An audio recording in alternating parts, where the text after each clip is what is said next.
Every life has a trajectory, right?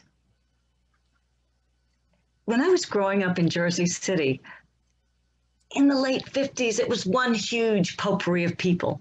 We lived in a big apartment building with lots of other Catholic families, many units, several floors, one elevator. One Sunday, my mother and I came back from Sunday school at church, and the building manager, Mr. Goldstein, was there. Jacket off, sleeves rolled up as he worked on the elevator. "Please take the stairs, Mrs. Ziegler," he said. My mother nodded and said, "Thank you, Mr. Goldstein. It's not a problem." While they were talking, I could not take my eyes off the numbers on Mr. Goldstein's arm where his sleeve was rolled up. "What's that?" I said, pointing to crude blue numbers on his left forearm. I was still learning my numbers, so I was trying to make them out. Mr. Goldstein put down his tools and held his arm out so I could touch it. "Those are numbers that remind me that the Jewish people were treated badly. I can never forget.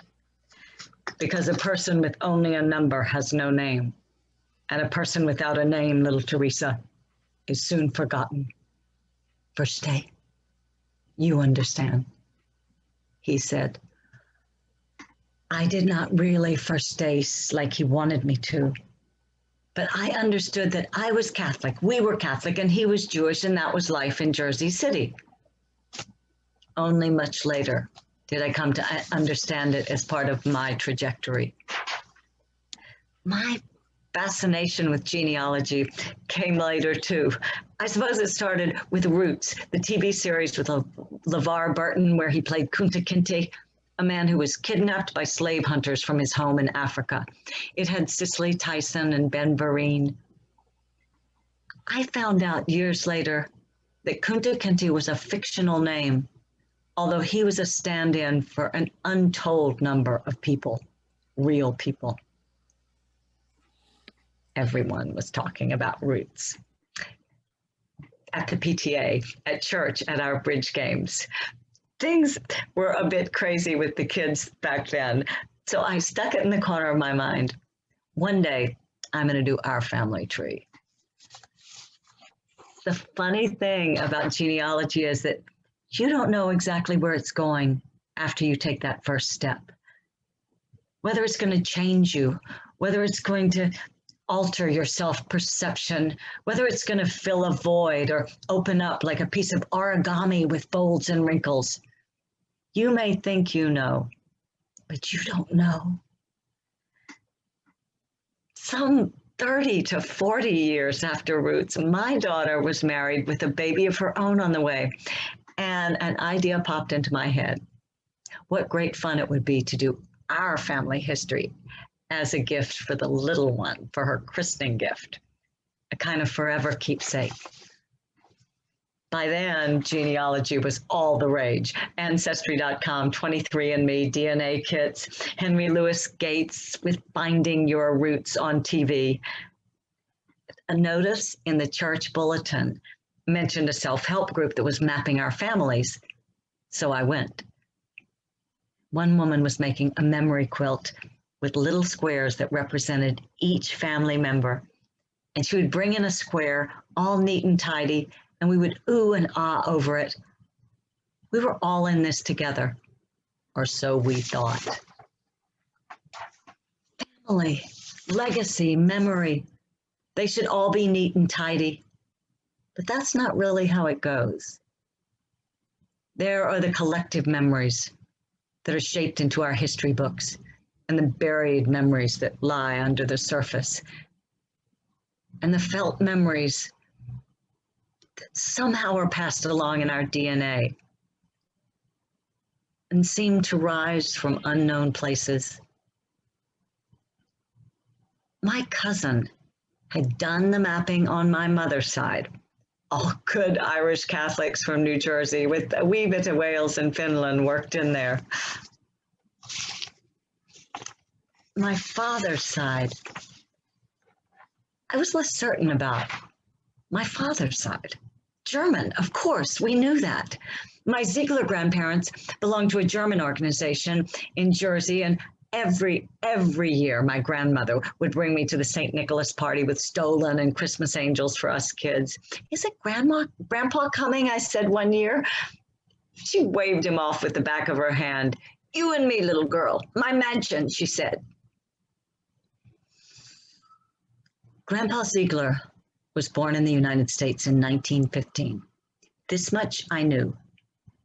And his father, my great-grandfather, Frank Ziegler, was born sometime around 1884, somewhere in Germany, and somehow got to the United States. I started doing the lines and circles of my family chart. I didn't know if my great-grandfather had siblings or cousins. I didn't know his parents' names. I didn't even know his place of birth. And I'd waited too long to ask questions. Everyone had passed. I was on my own. In the genealogy of my life, there was a big blank spot around my great-grandfather, Frank Ziegler. And the more I looked at that blank spot on my chart, the more it felt urgent to fill it in. Who was he? If I didn't know who he was, how could I know who I am? It hadn't concerned me for my entire life, but suddenly, with my grandparents gone and my parents gone, I was looking at a void. It felt like a crater, and I was standing on the edge. I got to work. Libraries, websites, ship rosters, and eventually found a ship manifest with my great-grandfather, a teenage male traveling alone, Frank Ziegler, 1899.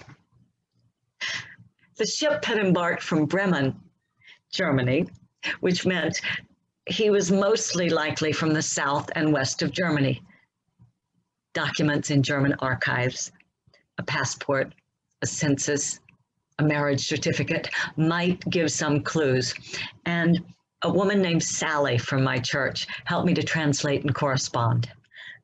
A German official wrote back with a photocopy of a passport entry. Sally read the document. It says, Frank Ziegler boarded a ship at age 15 in Bremen. Then it lists his next of kin. Parents, Isaac Ziegler, born in Langenfeld. Hanna Feldstein Ziegler, born in Bavaria. For a minute, I flashed back to Mr. Goldstein, our apartment manager. But Sally was on to the next task, to write to City Hall in Langenfeld for more information. And that was when they contacted me, the Stolperstein people. Dear Teresa Ziegler, we were pleased to receive your letter. We have been searching for you and the Ziegler family in the United States. The city of Langenfeld wishes to invite you to the laying of Stolpersteine in memory of your ancestors. The city of Langenfeld is committed to the Stolpersteine project, started by the German artist Gunter Deming to remember the victims of Nazi terror. In 6 weeks, Mr. Deming will be in Langenfeld to embed the small plaques of brass in the sidewalk in front of the former home of your ancestors in Langenfeld. According to the plan of Mr. Deming, each brass plaque will be personally hand-stamped by him and will say, Hier wohnte, here lived. Henry Ziegler, born 1895, deported to Auschwitz, March 5th, 1943, murdered 1943. Hier wohnte, here lived. Tilly Ziegler, born 1897, deported to Auschwitz, March 5th, 1943, moved to Bergen-Belsen, 1944, murdered 1944. According to the research of our town's Remembrance Committee, Henry Ziegler and Tilly Ziegler are the brother and sister of Frank Ziegler, to whom we believe you are related. In addition to the laying of the stones, there will be short addresses from people involved with the Stolpersteine project, who will discuss the history of these stumbling stones. We will be joined by representatives of the local Jewish community who are eager to meet you and add your information to our archives. We also will make a trip to the site of the former Jewish synagogue and the former Jewish burial grounds so that you may see for yourself your family history in Germany.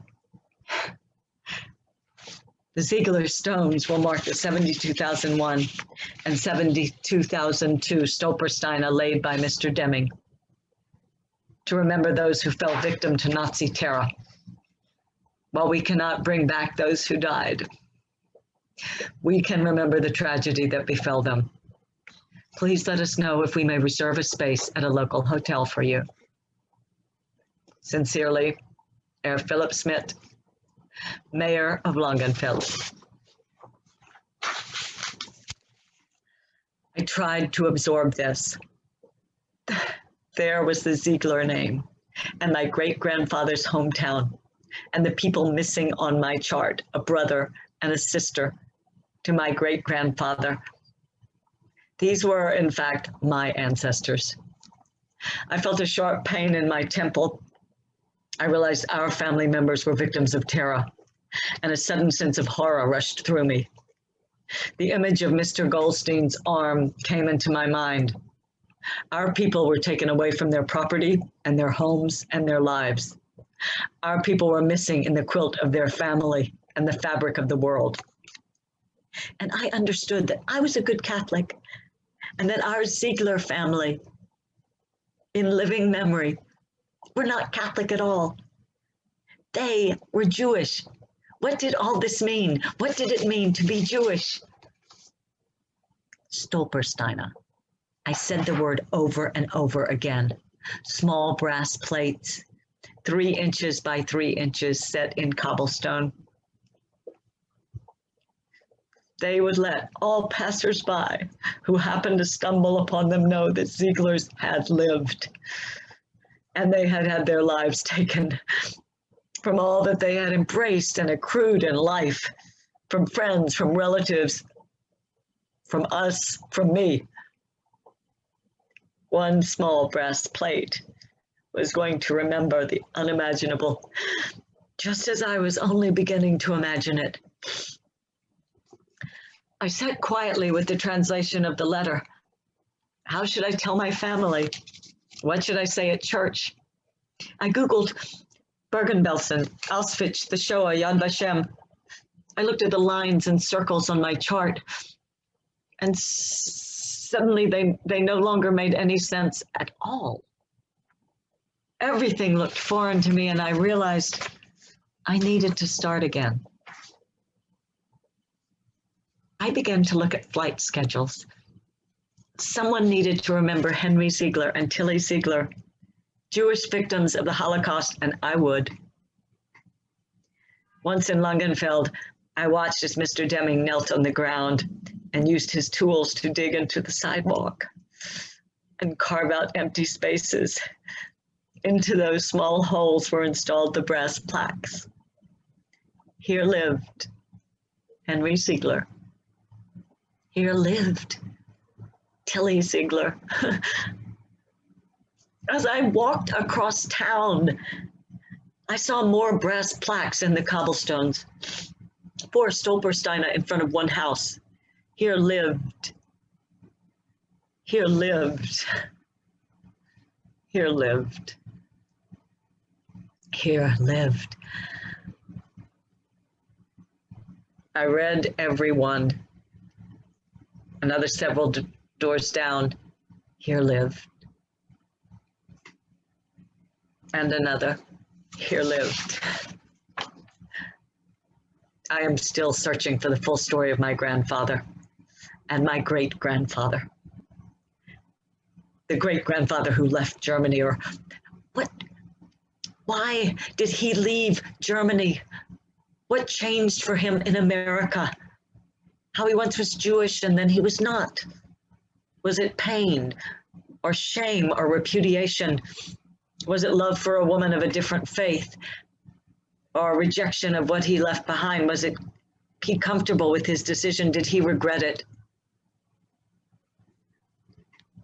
I now know my connection to a history that spans thousands of years and personally, intimately, deeply touches every gene of my being, my genealogy, and is covered by the horrors of war, a war that came before me, and also to rituals and traditions and foods and smells and sounds entirely unknown to me. I wanted to know more, and I decided that I didn't want my granddaughter, yes, it's a girl, to have a void on her life chart. At the cemetery in Langenfeld, I see a marker with the Ziegler name and the year 1750 with a Jewish star. It is one of the few Jewish stones left standing, they tell me. I take a picture of it. Back home, I sign up for a class and begin to find out about the Passover plate and Elijah's cup. It's so beautiful. And about the Torah and the Talmud and the mezuzah and the shofar. When Rosh Hashanah comes, I'm planning to say Leshona Tova, Happy New Year, to everyone in my church group. I also joined the Jewish Genealogy Forum. I show them the picture from the cemetery. And now I'm helping two people, the Meyer and the Sandfield families, research Stolpersteine for their ancestors they lost to Nazi terror. I want more and more Stolpersteine monuments. And maybe I thought, I know this sounds a bit pie in the sky, but I thought maybe we could start a movement here too. We could have stumbling stones in America, roots, memorial stones and plaques for Kunta Kinte. Not Kunta Kinte exactly, because he was fictional, but the real names of real people who were terrorized and taken away from their lives. Here lived. Here lived. After all these years, I must thank Mr. Goldstein. I am beginning to verstehe.